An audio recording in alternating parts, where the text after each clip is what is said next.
পশ্চিম পাঁচলায় বালক সংঘ পাঠাগার ও DM sporting ক্লাবের যৌথ উদ্যোগে অনুষ্ঠিত হলো এক মহতী রক্তদান শিবির। সওয়াব রোশনির আয়োজন। উল্লেখ্য, এলাকার এক সমাজসেবী মরহুম সামাদ সাহেবের স্মরণে এই রক্তদান শিবির অনুষ্ঠিত হয়। এলাকার বহু রক্তদাতা রক্তদান করেন। সকলের স্বতঃস্ফূর্ত এই জোড়া অনুষ্ঠানে এসে উপস্থিত হন পাঁচলা পঞ্চায়েত সমিতির চেয়ারম্যান ডক্টর আবু বক্কর মল্লিক ও উপস্থিত বিশিষ্ট ব্যক্তিগণ। উপস্থিত ছিলেন লাইব্রেরিয়ান শোভনা বিশ্বাস প্রমুখ। উদ্যোক্তারা জানালেন, কি বলবেন? রক্তদান আমাদের ডিএম স্পোর্টিং ক্লাব এবং বালক সংঘ পাঠাগারের দীর্ঘদিন প্রত্যেক বছর প্রায় হয়ে থাকে। মাঝখানে কয়েক বছর অফ ছিল। গত বছর আমাদের এই এলাকার বিশিষ্ট সমাজসেবী মরহুম হাজি আব্দুল সামাদ সাহেব, ওনার খুব স্বপ্ন ছিল যে গত বছর উনি থেকে এইগুলো আবার করবেন, কিন্তু হঠাৎ করে ওনার আকস্মিক মৃত্যু হয়ে যায়।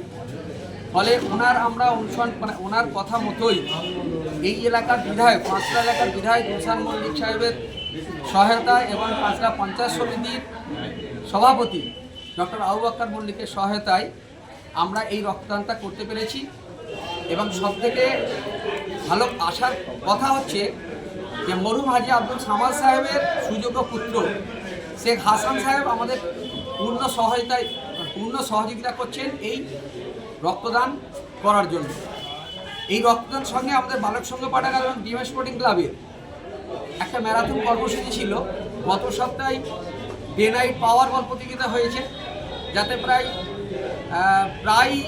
40 থেকে 50,000 লোক, মানে রাস্তা ভরে মাঠ ভরে সব তারা খেলা দেখেছে। আজকে একটা শেষ কর্মসূচি ব্লাড ডোনেশন ক্যাম্প সকাল থেকে, স্বেচ্ছায় ব্লাড ডোনেশন ক্যাম্প সকাল থেকে হচ্ছে। কাদের উদ্যোগে রক্তদানটা হচ্ছে? হাজি আব্দুল সামাদ সাহেবের স্মৃতিস্মরণে বালক সংঘ পাঠাগার ও ডিএম স্পোর্টিং ক্লাব আয়োজিত এই রক্তদান শিবির। অ্যাকচুয়ালি এটা হাজি আব্দুল সামাদ সাহেবের খুবই ইচ্ছা ছিল এই রক্তদান শিবিরটা করা।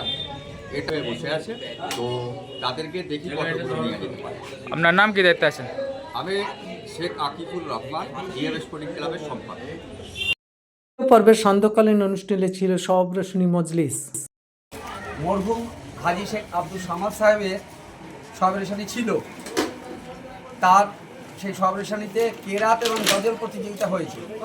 কেরাত গজল প্রতিযোগিতা হওয়ার পর আজকের এই এলাকার যারা বিশিষ্ট ইমাম সাহেব, প্রত্যেকটা মসজিদের প্রায় 7টা মসজিদ আছে এখানে, পাশাপাশি 7টা মসজিদের ইমাম সাহেব এখানে উপস্থিত হয়েছেন এবং উপস্থিত হয়েছেন আমাদের পাঁচলা পঞ্চায়েত সমিতির চেয়ারম্যান তথা আমাদের প্রিয় বিধায়ক গুলশান মল্লিক সাহেবের সুযোগ্য পুত্র ডক্টর আবু বক্কর মল্লিক সাহেব উপস্থিত হয়েছেন।